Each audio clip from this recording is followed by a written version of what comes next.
This is Slash, and you're watching Elizabeth Vargas TV.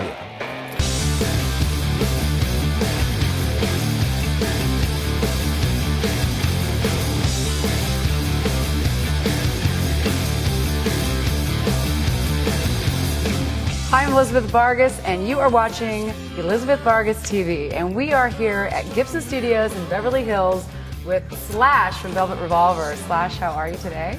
I'm good. You're good? Yeah. When did you first decide you wanted to be a rock star? Well, I didn't decide I wanted to be a rock musician until I was probably about 15 years old. But before that, like, I was raised, my parents were huge music freaks, and they were in the music business. So when I was in England, it was all about the Stones and the Yardbirds and the Beatles and the Who and the Moody Blues and everything that was going on in England. And when we moved over to Los Angeles, then it was a more eclectic mix of people, like Cream and Led Zeppelin and Jeff Becker, stuff like that. And then there was the bands that were really popular and sort of new at the time, which was like Aerosmith and Cheap Trick and Ted Nugent and stuff like that. What is your take on the advent of the MP3 and the uploadable content and iTunes? I mean, how is that affecting your career or your music, or has it? I think it's affected the business in a negative way, because the actual industry itself didn't prepare itself for it. No. And it is it is something that they're now forced to deal with as a reality. And we all saw it coming, but they were the last ones to really take it, seriously. So it's pretty screwed up right now, for any of us that actually, like to say that they make a living, selling records, which isn't necessarily why I got into it, but I figure at some point, with all this sort of controversy that's going on about how to deal with it, I think the artists actually controlling their own music is probably the best thing. I think it's the healthiest way, and it's the most personal way to do it. Do you think getting rid of your label is a smart idea, or? Not on film. Oh, oops.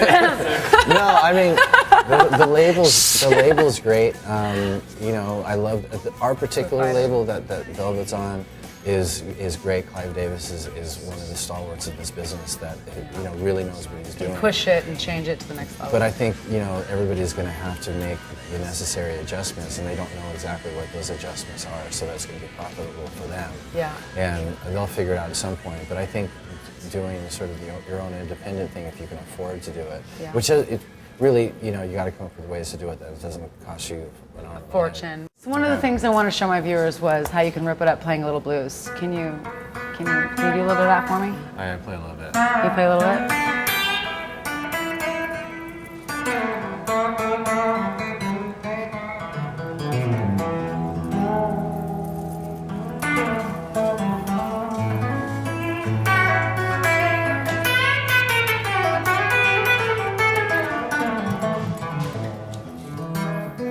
Is there a favorite riff you like to play?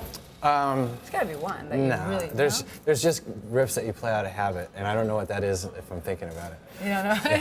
Unless you just start playing. You try to avoid those as a rule, because it's a habit that you don't want to have all the time. Yeah. But so how does it feel to be an animated creature on Guitar Hero? it's pretty surreal. Is it? Yeah, it's surreal, because when I was in the process of doing it, we were working together. I had basically an idea, and we knew what we were working towards, but when it was finished, it was like watching, I'd go to some of these sort of gaming functions where they were displaying the game for the first time, and watch some guy playing it, and there I would be. Just ripping it up. It's very sort of surreal. No, I mean, I did motion capture, so that it actually moves like me. Yeah, how did they do that? Did they put you in put a the suit on, and you're standing in this, it's like a big warehouse, a space that's probably about as big as this whole room, and they have the camera receivers, I guess, you have the receivers on you and the cameras, and they span like in a big rectangle around, and you just move around freely. Oh, so you just do what you do, just play, and then they take that movement and incorporate that into your character. They record it onto these sort of an image that's shaped like you, and then they paint that in. Wow. And there you go. And it's trippy. I went to a Best Buy, it was about 2 weeks ago, and went in there, and there was these kids playing the game. And there you were. And there I was. I was like, wow. That's so And weird. a lot of little kids recognized me only from being on the box. Slash, I want to thank you so much for being here at Gibson Showroom in Beverly Hills with EVTV today.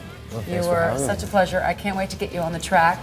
You're watching ElizabethVargasTV.com. Stay tuned for more interviews on the way. Thank you, Slash. We appreciated your time today. Yeah, thanks for having me. Yeah, I'm Slash, and you're watching Elizabeth Vargas TV.